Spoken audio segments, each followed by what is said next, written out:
Hi investors, welcome to SOIC. आज की इस यूनिक बिजनेस सीरीज में जो हम इस चैनल पे कर रहे हैं, we will be covering the fourth business, right? क्योंकि हम 20 यूनिक बिजनेसेस की वीडियोस बना रहे हैं। Idea of this series is to cover unique manufacturing companies जहाँ पे कुछ कंपेटिटिव एडवांटेज हो। तो हम अपने ट्विटर चैनल पे भी करते हैं by the name of SOIC research. आप उसके थ्रेड्स भी फॉलो कर सकते हैं। The link to our Twitter channel is there in the description below. तो अभी तक अगर हम देखते हैं तो इस चैनल पे हमने एक सेक्टर को काफी बार ये कवर करा है over the last 5 years, that is the CDMO sector. And आज की भी जो मैं यूनिक कंपनी आपके साथ डिस्कस करने वाला हूँ, it belongs to the CDMO industry itself. तो जब हम कॉन्ट्रैक्ट मैन्युफैक्चरिंग इन फार्मास्यूटिकल्स की बात करते हैं, तो at the end what do these companies do? ये दीज आर कंपनीज जो कॉन्ट्रैक्ट मैन्युफैक्चरिंग करती है फॉर इनोवेटर कंपनीज या फिर अदर ब्रांडेड कंपनीज। तो सीडीएमओ बिजनेस में भी 3 to 4 टाइप्स के बिजनेस मॉडल्स हैं। एक टाइप ऑफ बिजनेस मॉडल है जहाँ पे आप सीएमओ सर्विसेज देते हैं, that is contract manufacturing services to other generic companies. ये आप इंडिया के अंदर भी कर सकते हैं और आउटसाइड इंडिया भी कर सकते हैं। फॉर एग्जाम्पल, अगर आप विंडलास बायोटेक का एग्जाम्पल लेते हैं, इनोवा कैपटैप का एग्जाम्पल लेते हैं, आकुम्स का एग्जाम्पल लेते हैं, तो दीज आर सीएमओ कंपनीज जो इंडिया के अंदर for companies like Sun pharmaceuticals, Ajanta pharma, इन सब के लिए कॉन्ट्रैक्ट मैन्युफैक्चरिंग करते हैं। फिर second types of CMO businesses हैं जिनकी अब्रॉड फैसिलिटीज लगी हुई हैं। जैसे अगर आप सेनोरेस फार्मास्यूटिकल्स की बात करते हैं, तो सेनोरेस फार्मास्यूटिकल्स का अटलांटा के अंदर प्लांट लगा हुआ है यूएस के अंदर, जहाँ पे वो लोग CDMO CMO services for other generic players के लिए करते हैं। जैसे वहाँ की कोई लोकल जेनेरिक कंपनीज होगी, फॉर एग्जाम्पल मर्क हो गया। तो this is one type of business. Second type of business है, इसके अंदर कॉन्ट्रैक्ट रिसर्च ऑर्गेनाइजेशंस होती हैं। तो सीआरओ कंपनीज क्या होती हैं कि देखिए, सीडीएमओ कंपनीज क्या करती हैं, ये मैन्युफैक्चरिंग करती हैं। बेसिकली प्रोडक्ट एक बारी अप्रूव हो जाए, एक बारी फार्मा मॉलिक्यूल अप्रूव हो जाए from Pfizer and AbbVie, right? तो it takes a 15 to 17 year cycle, जिसमें आपके pre commercial to development phase होता है, फिर फेज 1, फेज 2, फेज 3 होता है। देन आपका फिर कमर्शियल फेज आता है, प्री रजिस्ट्रेशन फेज आता है एंड लॉन्च फेज आता है। राइट? तो कॉन्ट्रैक्ट रिसर्च ऑर्गेनाइजेशंस क्या करती हैं कि जो आपका बेसिकली मॉलिक्यूल्स की डेवलपमेंट होती है, राइट? तो देन आर-एन-डी होती है, that is where these companies work, and ये फुल टाइम इक्विवेलेंट बेसिस पे साइंटिस्ट हायर करते हैं। तो इंडिया के अंदर जो 2 आज मेजरली सीआरओज़ हैं, एक तो सिंजीन है जो हमने इस चैनल पे कवर करा हुआ है, एंड एक एक और सीआरओ है साई लाइफ, राइट? तो these are the contract research organisations which are present. Then इसके बाद हमारी कंपनीज़ आती हैं जो सीडीएमओ फॉर पेटेंटेड ड्रग्स करती हैं, right? So these are companies जो कॉन्ट्रैक्ट मैन्युफैक्चरिंग करेंगी और इनके जो रेवेन्यू ड्राइवर्स होंगे, those will be patented drugs. So there are n number of examples over here. So there are examples like Newland Labs जो हमने इस चैनल पे कवर करा था, like Acuitas like chemicals, अमी ऑर्गेनिक्स जो हमने आज से 1.5 ईयर पहले वीडियो करी थी, या नवीन फ्लोरिन एक एग्जांपल हो गया, लॉरस लैब्स का 30% बिजनेस इसके अंदर है। तो दीज आर एग्जांपल्स जो ये कंपनीज हैं जो जो पेटेंटेड ड्रग की मैन्युफैक्चरिंग करती है, कॉन्ट्रैक्ट मैन्युफैक्चरिंग करती है। तो we have covered numerous of these companies, right, from Laurus to Navin to Acutaas to Neuland laboratories, right, to maybe Aarti Pharmaceuticals, to Syngene, right, all these companies you have covered on the channel. Then एक fourth type of companies इसके अंदर आती हैं, which is again API companies है आज, but ये लोग transition कर रही हैं टुवर्ड्स सीडीएमओ बिजनेसेस। इसमें अगेन अगर हम न्यूलैंड का बिजनेस देखते हैं 2017-2018 में, तो एपीआई कंपनी था जो ट्रांजिशन कर रहा था टुवर्ड्स दैट। या डीवीज का बिजनेस देखते हैं, तो originally Divi's was an API company जो एंड में सीडीएमओ कंपनी बन गई। आज 50-50% रेवेन्यूज है, तो 50% सीडीएमओ से आता है, 50% जेनेरिक से आता है, राइट? तो this is four type of company जिनकी ट्रांजिशन जर्नी स्टार्ट हो रही होती है। तो जिसमें आज जैसे आज ग्रैन्यूल्स इंडिया का एग्जांपल लेंगे, तो आज शायद से वो यहाँ पे फिट करेगा। या आरती फार्मा शायद से early innings of this journey में है, क्योंकि उनको ऑलरेडी मोर देन 10% अब सीडीएमओ से आने लग गया है। या फिर आप एग्जांपल लेते हैं सुप्रिया लाइफ साइंसेज का, तो इट्स ऑल्सो सिमिलर बिजनेस। या शिल्पा मेडिकेयर का एग्जांपल लेते हैं, जो आज एक फॉर्मुलेशन बिजनेस है, बट सीडीएमओ के लिए डेडिकेटेड ब्लॉक्स लगा के बैठी हुई है। तो these are also the type of businesses. But इन सारे बिजनेसेस में जब हम क्लासिफिकेशन करते हैं, तो आज जो हम कंपनी कवर करेंगे, it is a business which gets 100% of its revenue from innovators. अब ये क्यों एक इम्पॉर्टेंट डिस्टिंक्शन है? बिकॉज़ अगर हम एक्यूटास केमिकल्स का एग्जांपल लेते हैं, तो एक्यूटास केमिकल्स कहीं न कहीं जो इंटरमीडिएट्स है वो सेल करती है। माने वो मॉलिक्यूल्स जहाँ पे बहुत हाई स्पेशलाइज़ेशन नहीं है। एंड एक्यूटास केमिकल्स में इलेक्ट्रोलाइट्स का भी बिज़नेस आ रहा है अभी, राइट? तो pure CDMO business might be 40 to 45% of sales, जो बहुत हाई एंड बेसिकली रेवेन्यूज़ होते हैं। सिमिलरली न्यूलैंड का एग्जांपल लेंगे, तो न्यूलैंड में भी आज half of the business will be CDMO business, rest half of the business will be API business, right? तो अगेन वहाँ पे कमोडिटी प्राइसिंग प्रेशर रहता है। या डीवीज़ का भी एग्जांपल लेंगे, तो 50-55% सीडीएमओ बिज़नेस है, बाकी 40-45% एपीआई बिज़नेस है, जहाँ पे स्केल एडवांटेजेस हैं। लॉरस का एग्जांपल लेते हैं, तो लॉरस में 70% ऑफ द बिज़नेस आज एआरवी एपीआईज़ या एआरवी फॉर्मुलेशंस या अदर टाइप्स ऑफ फॉर्मुलेशंस है, या फिर बेसिकली फर्मेंटेशन वाला बिज़नेस है उनका, जो बायो बिज़नेस है। And 30% of the business is CDMO business, not like 50-60%। Eventually 60% हो जाएगा आफ्टर 3-4 ईयर्स। तो दिस इज़ अ क्या एग्ज़ाम्पल कि यहाँ पे इन कंपनीज़ का 100% ऑफ द रेवेन्यूज़ इनोवेटर्स से नहीं आ रहे, बिकॉज़ कहीं न कहीं रेवेन्यूज़ जेनेरिक कंपनीज़ से भी आ रहे हैं। अगर साथ-साथ मैं नवीन फ्लोरिन का भी एग्ज़ाम्पल डालता हूँ, तो नवीन का भी आज 15 to 20% of the business CDMO है। बाकी स्पेशलिटी केमिकल बिज़नेस है या रेफ्रिजरेंट गैस बिज़नेस है। तो अगेन कहीं न कहीं एक कमोडिटी एलिमेंट है। आरती फार्मा का भी एग्ज़ाम्पल लेंगे तो आरती फार्मा का भी आज 10 to 15% of the business CDMO business है। बाकी ज़ैंथीन बिज़नेस है एंड एपीआई बिज़नेस है एंड लोग जो आरती फार्मा देख रहे हैं उनके लिए बेट यही है कि सीडीएमओ बिज़नेस 3-4 इयर्स में will become a 1000 crore type odd business, right? तो lot of these CDMO companies आज पहले एपीआई कंपनीज़ थी जो सीडीएमओ बनने लग गई। बट काफ़ी सारी कंपनीज़ में आज भी कहीं न कहीं कमोडिटी रेवेन्यूज़ हैं। तो आज जो हम बिज़नेस कवर करने जा रहे हैं, इसमें एक चीज़ बहुत इंटरेस्टिंग है कि इसके जो 100% ऑफ द रेवेन्यूज़ हैं, that comes from the innovators, माने द वेस्टर्न कंपनीज़ जो ड्रग्स की इनोवेशन करती हैं। Companies like AbbVie, companies like Pfizer, right? So these type of companies are 100% of the revenues. This is also a company जहाँ पे molecule concentration बहुत ज़्यादा नहीं है। अब ये समझना बहुत ज़रूरी है। मैं आपको यहाँ पे ब्लू जेट हेल्थकेयर की एक बारी प्रॉफिट एंड लॉस स्टेटमेंट दिखाता हूँ। तो FY 25 में ब्लू जेट हेल्थकेयर के पास बहुत बिग डिमांड थी एक मॉलिक्यूल की जिसका नाम है बेम्पिडोइक एसिड, जो एक एस्पिरियन करके इनोवेटर है। They are the like sellers of this drug and they innovated this.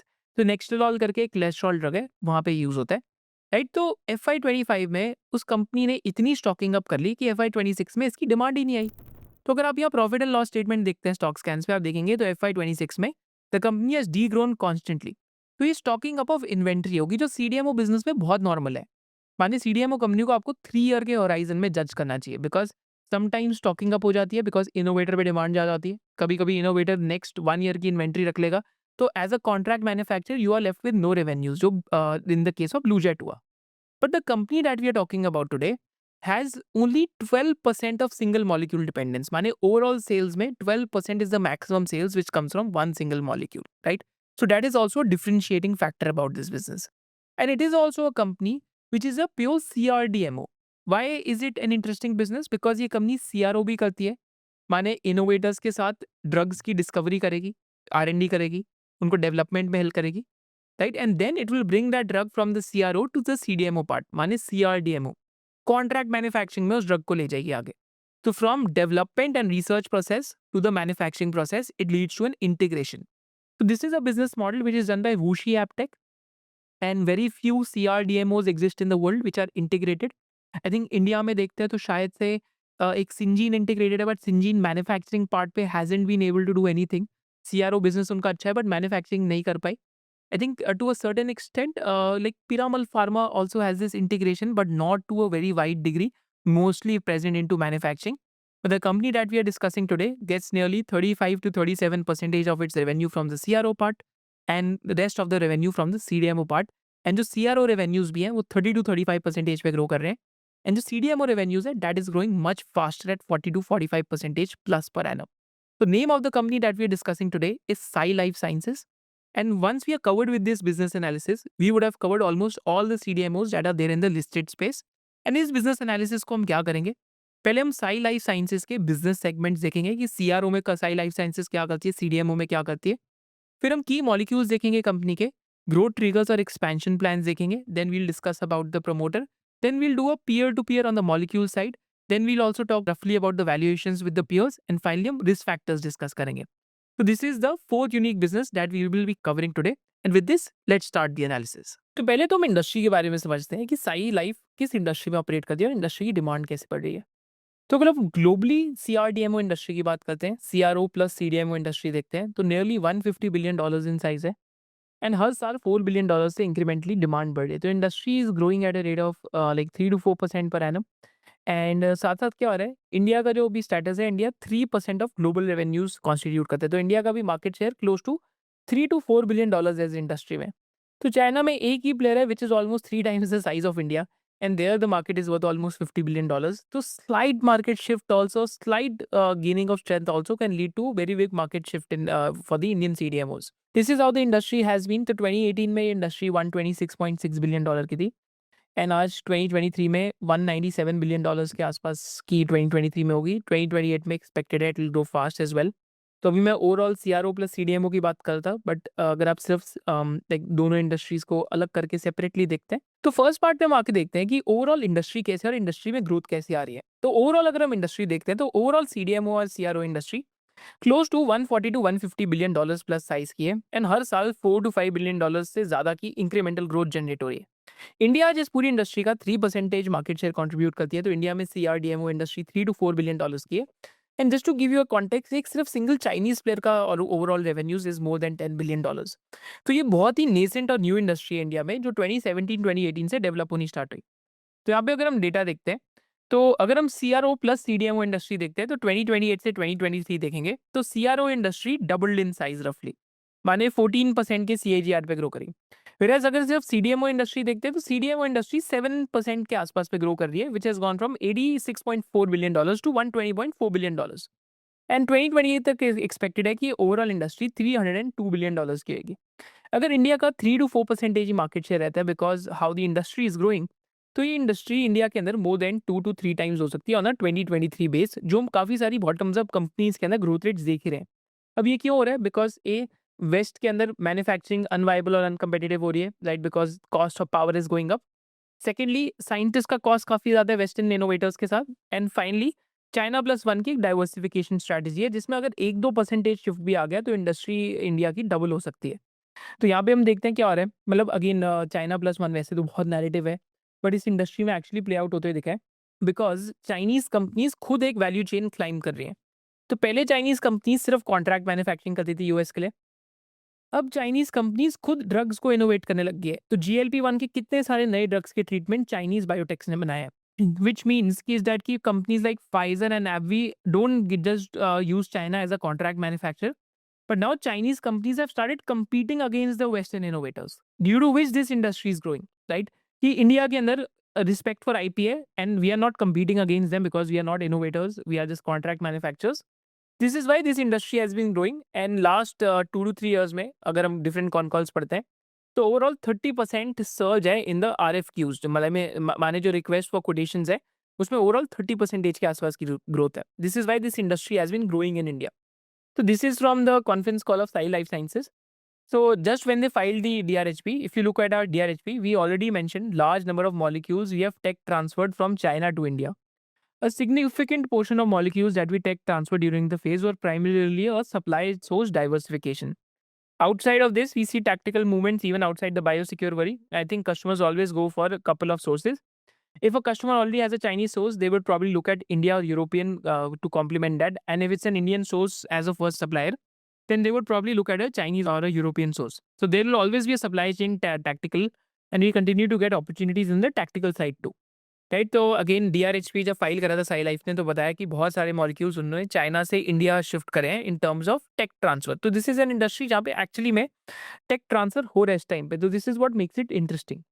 And also what else is happening is that key a lot of these western companies, because of the innovation challenge which they have started facing from China, they're shifting more and more molecules to some of the Indian companies, जिसकी वजह से beyond DVs इस sector में बहुत सारी new companies आने लग गई हैं। एंड एक और मैं आपको कॉस्ट का डिफरेंशिएशन बता दूं before we go towards business segments of Sai life sciences and stuff, right, कि इंडिया का एक स्ट्रक्चरल एडवांटेज लेबर कॉस्ट के अंदर है, because when it comes to the hiring a scientist in like US or Europe or Japan, it costs close to $70,000 per annum. But अगर आप ये India में आउटसोर्स कर देते हैं, then this cost falls to $20,000 to $25,000 per annum. Right, so there's almost a saving, which is like the cost is almost 1/3 of what it costs in the US. This is why जो contract research services हैं, जो development वाला part है, वो India के अंदर ज़्यादा तेजी से ग्रो कर रहा है। So this is about the industry, and this is why CDMOs like Acuitas, Newland, Naveen Fluorine, Divi's Laboratories, Laurus Labs, companies like Sai Life Sciences, these companies are growing. अब हम चलते हैं टुवर्ड्स साई लाइफ साइंसेज के business segments पे, साथ साथ financials and promoter के बारे में और शेयर होल्डिंग बारे में हम समझते हैं। Now just before going forward, on the coming Sunday, like when you will be watching this video, we are doing a detailed webinar on how to do international investing, कि आप international investing कैसे कर सकते हैं, how you can scan for businesses, कौन कौन से brokerages या फिर लाइक ट्रेडिंग अकाउंट्स अवेलेबल हैं, देन डिफरेंट म्यूचुअल फंड्स भी क्या है, गिफ्ट सिटी फंड्स क्या होते हैं, and कैसे कैसे आप डिफरेंट डिफरेंट यूनिक बिजनेसेस ढूंढ सकते हैं। So this is a part of SOIC membership. And साथ साथ हम एसओआईसी मेंबरशिप में क्या कराते हैं, in level 1 we teach you all about finance and basics of finance. Level 2 में we teach you all about fundamental analysis. Level 3 में we teach you how to find intrinsic valuation of companies. Level 4 में teach you when to buy और exit stocks, technical analysis for long term investors use करके। Level 5 में we teach you all about screening and level 6 में we teach you about sectoral analysis की different companies का sectoral analysis कैसे करें। जैसे हमने इंडिया के अंदर जो न्यूक्लियर एनर्जी की वैल्यू चेन है उसका भी रिसेंटली एनालिसिस करा। उससे पहले हमने पावर पाइपिंग कंपनीज का भी एनालिसिस करा था। इसके साथ साथ 2 एडेड बोनसेस हैं। First added bonus is market signals, जहाँ पे हम एवरी 14 डेज में ओवरऑल मार्केट के अंदर क्या चल रहा है वो डिकोड करते हैं एसओआईसी स्टूडेंट्स के साथ। And secondly we have this master classes AI course, जहाँ पे हम एआई को यूज करके कैसे इन्वेस्टिंग कर सकते हैं। That is something that we have learned in this. So these are 2 added bonuses which are part of one SOIC membership, and you can use the coupon code SOIC bonus 10 to avail a one-time limited offer, which is a SOIC 6th anniversary offer at the moment. With this, let's go back to the video. Then before we go towards the business segments of Sai Life Sciences, value chain देखते हैं। अगर drug discovery process देखते हैं, तो पहले जो innovators हैं, they spend nearly 15 to 17 hours from this process of discovery to commercialization. काफ़ी सारे मॉलिक्यूल्स बीच में ही फेल हो जाते हैं। तो डिस्कवरी में टारगेट आइडेंटिफिकेशन होती है, लीड जनरेशन होती है, टारगेट वैलिडेशन होती है और लीड ऑप्टिमाइजेशन होती है। तो यहाँ पे जो एआई है उसको हेल्प करके काफ़ी डिस्कवरी ऑफ मॉलिक्यूल्स में हेल्प हो रही है। कंपनी है ट्विस्ट बायोसाइंसेस, बारे में आप पढ़ सकते हैं, it works just over here. तो डिस्कवरी में this is what happens. Then development होती है मॉलिक्यूल्स की, लीड सिलेक्शन होती है, प्री क्लिनिकल ट्रायल्स होते हैं, फेज 1, फेज 2, फेज 3 ट्रायल्स होते हैं। Then if it gets approve तो ड्रग एफडीए के साथ फाइल होता है और अदर रेगुलेटरी बॉडीज के साथ फाइल होते हैं। एंड फाइनली प्रोडक्ट लॉन्च होते हैं, मैन्युफैक्चरिंग होती है और फेज 4 में मार्केटिंग होती है। तो जब हम बात करते हैं साई लाइफ साइंसेज की, तो साई लाइफ साइंसेज डिस्कवरी में, डेवलपमेंट में और कमर्शलाइजेशन में तीनों जगह पार्टिसिपेट करता है। राइट, तो फेज 1, फेज 2, फेज 3 ट्रायल्स देखेंगे तो जनरली ड्रग डिस्कवरी सर्विस एक 6 to 7 ईयर्स ऑफ ड्यूरेशन है, जिसमें 65% ऑफ द बजट लग जाता है। And chances of success are just mention over here, phase 1, phase 2, phase 3 में कितने हैं। And on an average it takes 14 to 17 years to commercialize a drug from the discovery phase to the commercial phase. So these are the services which get provided in CRO and CDMO before we go towards the business segments of Sai Life Sciences. CRO में drug discovery होती है, target identification होती है, lead discovery होती है, medical chemistry होती है, pre clinical trials होते हैं, इन वीवो टेस्ट होते हैं, बेसिकली रैट्स के अंदर जो एक्सपेरिमेंट होते हैं साइंस के अंदर, या इन बॉडी टेस्ट होते हैं लिविंग ऑर्गेनिजम्स के, तो that all is a part of CRO। CDMO के अंदर डेवलपमेंट होती है, API प्रोडक्शन होती है और फॉर्मुलेशन की मैन्युफैक्चरिंग होती है। तो यहाँ पे drug development, manufacturing, cell line scale up, right, so all these things happen in the manufacturing part. तो CDMO को हम मैन्युफैक्चरिंग कहते हैं और CRO को हम डिस्कवरी एंड डेवलपमेंट पार्ट की तरह ले सकते हैं। तो this is what the value chain is. Now that we have understood the value chain, अब हम चलेंगे towards the business segments of Sai Life Sciences. तो हम यहाँ पे डिफरेंट बिजनेस सेगमेंट्स देखते हैं। तो बिजनेस सेगमेंट्स में CDMO business is 65% of revenues and CRO business is 35% of the revenues. Overall अगर हम 9 मंथ FY26 में ग्रोथ देखते हैं तो revenues have grown 43%, EBITDA has grown almost 79%, and gross profits have grown by 45%, and PAT is up by nearly 200% for the company, right. And CDMO business में जो growth है that has been 55% in the first 9 month of this year, and CRO business के अंदर 24% की growth है। तो हम दोनों बिजनेस सेगमेंट्स को अलग अलग डिवाइड करके एक बारी स्टडी करते हैं। तो पहले तो हम इनका बिजनेस सेगमेंट जो CRDMO का है, पहले बिजनेस मॉडल समझ लेते हैं कि कंपनी बेसिकली एक CRO प्लस CDMO है, तो इसलिए हम इसको CRDMO बिजनेस कहते हैं। तो it's a integrated business strategy that they have adopted. And पहले हम CRO बिजनेस देखते हैं जो डिस्कवरी सर्विसेज बिजनेस है। तो डिस्कवरी सर्विसेज बिजनेस में इनका FY21 से लेकर FY25 तक ऑलमोस्ट 35% का रेवेन्यू CAGR रहा है। एंड इसमें जो बिग फार्मा कंपनीज है they contribute to 38% of the revenues and 62% of the revenues come from the biotechs, right. And client stickiness देखते हैं तो more than 65% from customers in FY23 to 25 who availed more than one discovery services. तो more than 65% of the customers या 2/3 of the customers ने ज़्यादा इनसे more services ली just apart from discovery services. And among the few CROs with a dedicated facility for a global innovator. तो I think the dedicated facility इन्होंने जैसे सिंजीन ने Bristol mayor squib के साथ डाली है, इन्होंने जो बेसिकली शॉर्डिंगर है उस जो शॉर्डिंगर फार्मास्यूटिकल्स है उसके साथ इन्होंने बेसिकली डेडिकेटेड फैसिलिटी लगाई हुई है जहाँ पे उनके लिए R&D वर्क करते हैं, राइट। एंड ये जो न्यू मॉडलिटीज़ है उसके अंदर भी घुस रहे हैं। तो जैसे न्यू टेक्नोलॉजी वर्ल्ड के अंदर आती है तो ऐसी फार्मा के अंदर ADCs, TPDs, peptides, CGDs, oligonucleotides, these are the new modalities which are coming. तो फार्मा कंपनीज को अहेड जो इन चीज़ों में इन्वेस्ट कर रही हैं, these are the companies which will be beneficiaries whenever these new technologies and therapies take off. तो ये इनकी CRO कैपेबिलिटीज है। राइट एंड देखते हैं इनके जैसे लाइक तो Sai life sciences and Aragen are the only Indian CRDMOs with labs physically located in western innovation hubs. तो इनका बॉस्टन के अंदर लैब है जहाँ पे 25 एम्प्लॉइज काम करते हैं।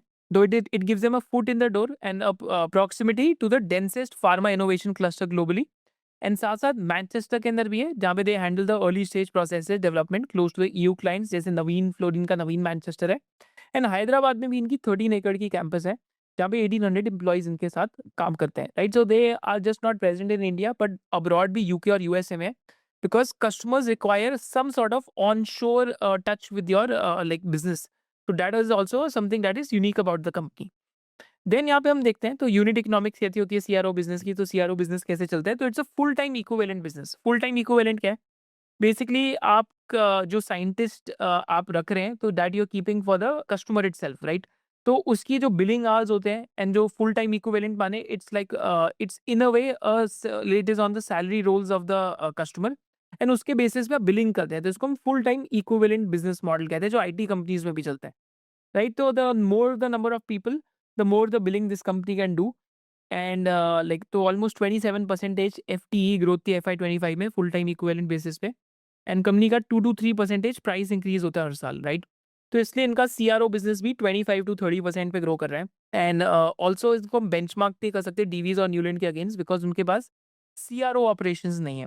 तो this is again an advantage and also could be a disadvantage, because CRO business कभी भी 40-50% से एक साल में स्केल नहीं कर सकता। The growth journey will be very linear on the basis of number of scientists that you're hiring, right?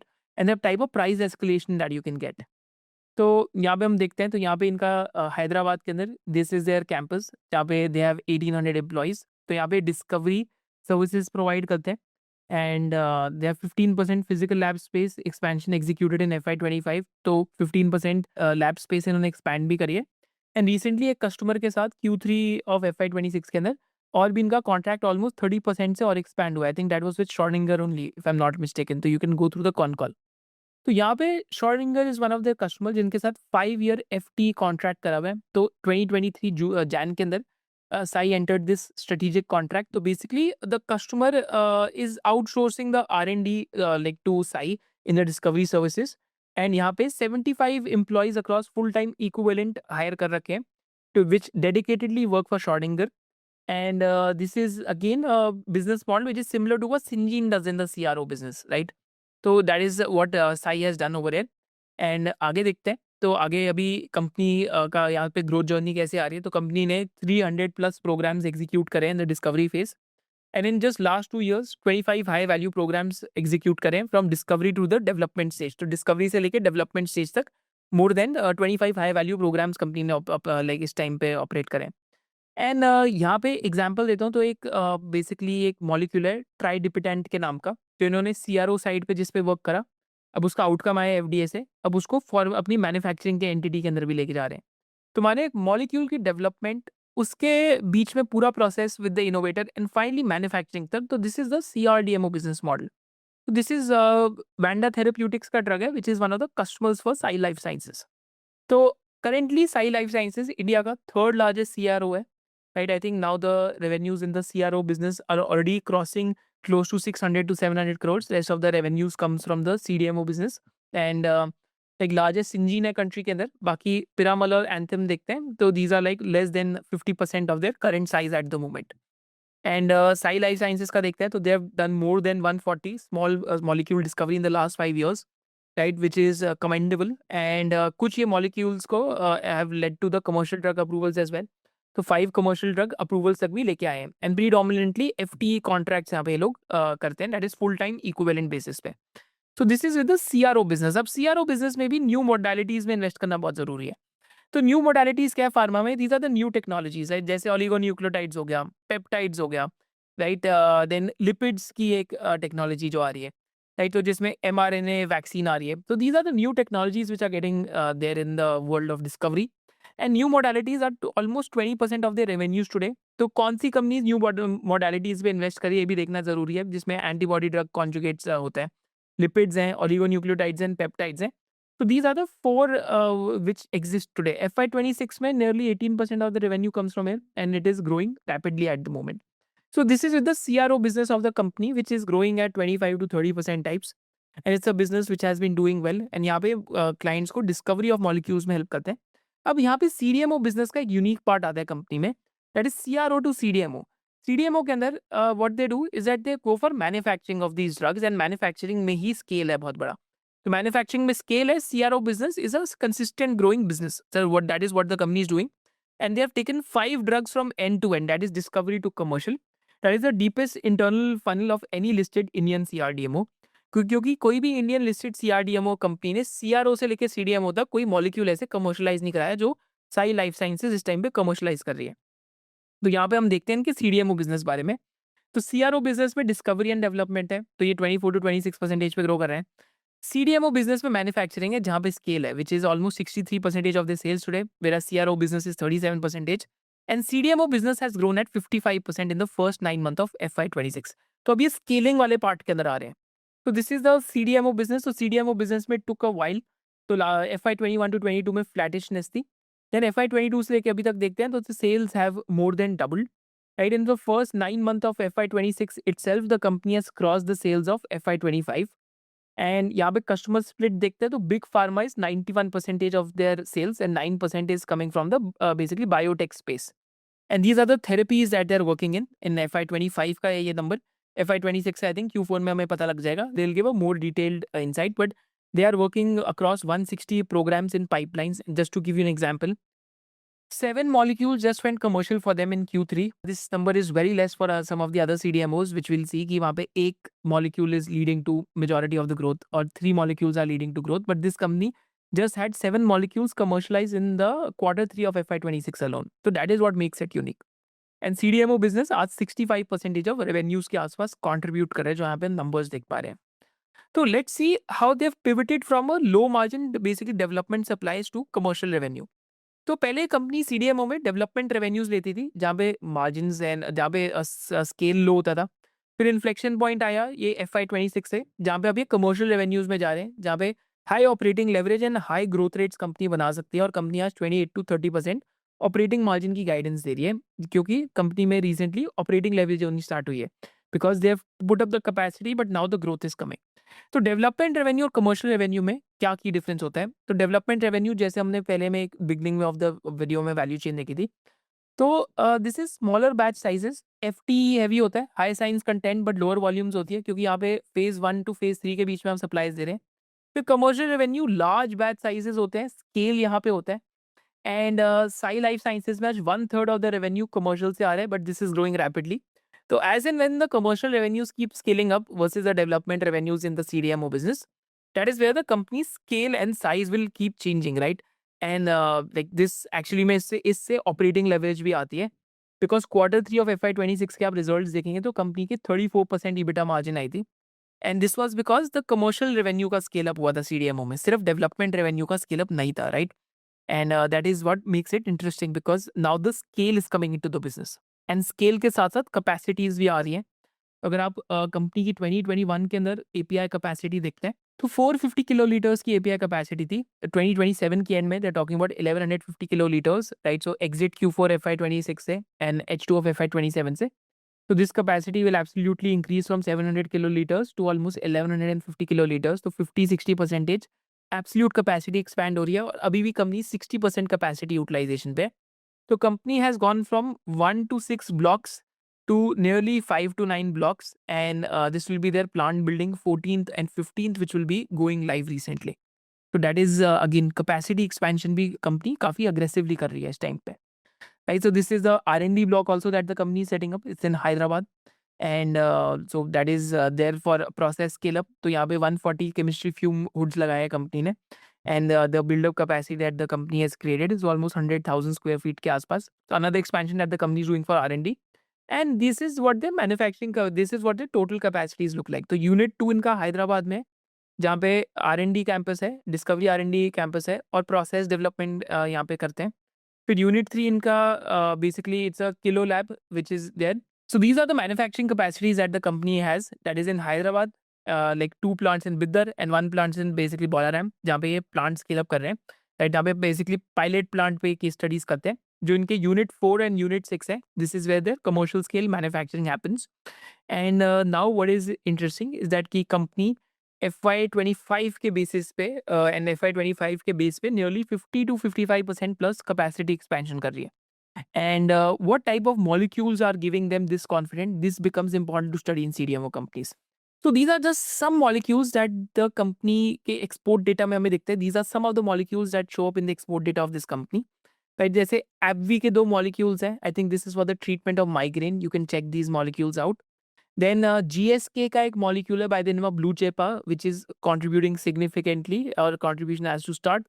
Then Zoetis का एक मॉलिक्यूल सिम्पैरिका था जो 2022-2023 तक था, फिर 2 साल नहीं आया रेवेन्यूज़ में, which led to degrowth in the company between 23 to 24। Then there are other molecules from this company by the name of United, आप यहाँ चेक कर सकते हैं। देन पाइपलाइन के अंदर एक और मॉलिक्यूल है, this one is the most exciting one by the name of lorundrostat. ये Q3 ऑफ FY 27 से कमर्शियल होना चाहिए एंड GLP-1 की ऑप्शनैलिटी पाइपलाइन भी है कंपनी की। So just to show you some of the molecules that the company has, so this is AbbVie का एक molecule है that is Kuliptan Ubrelvy करके, which is a migraine drug.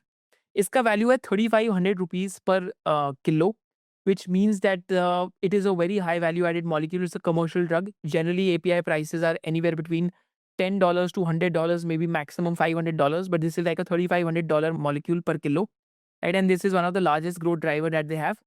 Right, so full potential में अगर इनकी आप EC clearance पढ़ते हैं, द कैपेसिटी इन्होंने डाली है, तो ऑलमोस्ट $80 to $90 मिलियन की रेवेन्यू यहाँ से जनरेट हो सकती है। But that is just an example. FY 23 to 25 में देखेंगे तो this molecule is already scaled by almost 3 times. Another example लेते हैं, एक ब्लू जेपा करके मॉलिक्यूल है GSK का। Now this is a molecule which again is a commercially approved molecule. 2030 तक की जो फोरकास्टेड सेल है इस मॉलिक्यूल की $380 मिलियन के आसपास की है।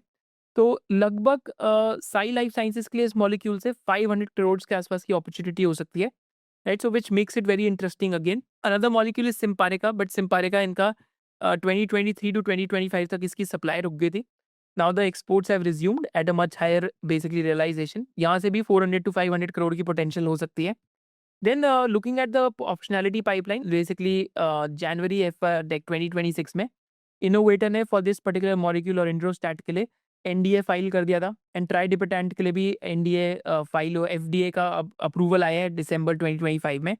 तो these are molecules which could also be very substantial in size. तो मॉलिक्यूल पाइपलाइन जो इनकी CDMO में है, क्योंकि हम थोड़ा बहुत एक्सपोर्ट डेटा देख के बना पाते हैं, तो जो एक्सपोर्ट डेटा में हमें मॉलिक्यूल पाइपलाइन दिख रही है, that itself seems to be very unique.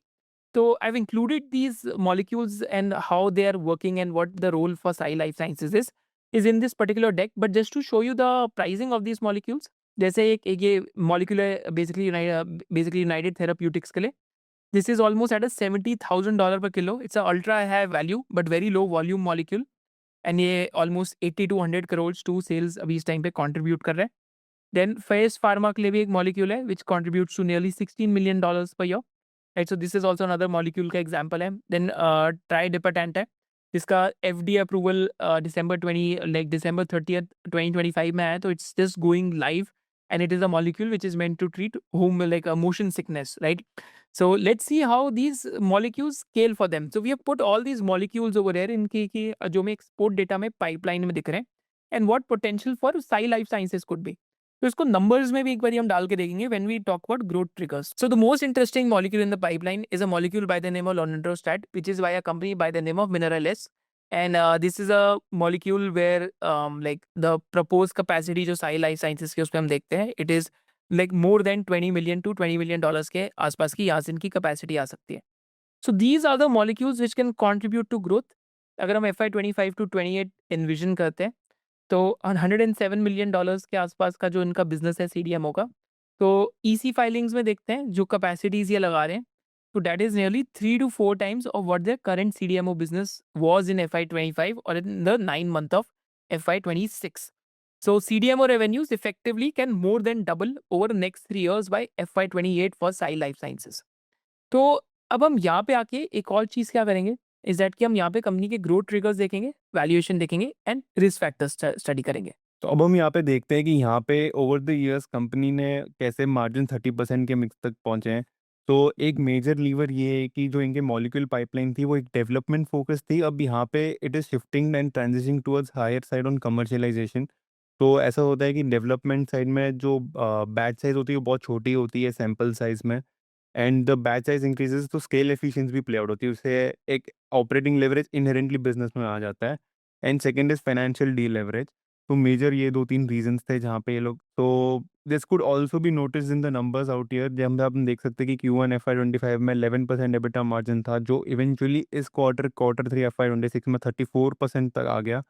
So, but company says कि on a blended basis, sustainable number is 27 to 30%. The major interesting fact I would say about this company is also कि यहाँ पे इस year calendar year 2025 में US FDA 30 molecules approve हुए थे, and उसमें से 4 मॉलिक्यूल्स में साई लाइफ का इन्वॉल्वमेंट था, which is like 13% of the global molecule innovation supply chain. The capacity is been expanding from FY25 के 700 किलोलीटर्स वाले बेस से 1150 किलोलीटर्स बेस, जिसमें 91 किलोलीटर्स की कैपेसिटी इसी क्वार्टर लाइव जा रही है, एंड बाकी की capacity by the end of FY27 या सेकेंड हाफ FY27 में जा रही है। सो इन समराइजेशन अगर हम देखें कि ग्रोथ ट्रिगर्स कैसे हैं, तो एक तो इनका CDMO mix is scaling up well. तो ओवरऑल कंपनी के मिक्स का CDMO mix used to be around 60% रफली 2 years back, which is now around 65-66%, and this could scale up to 72%।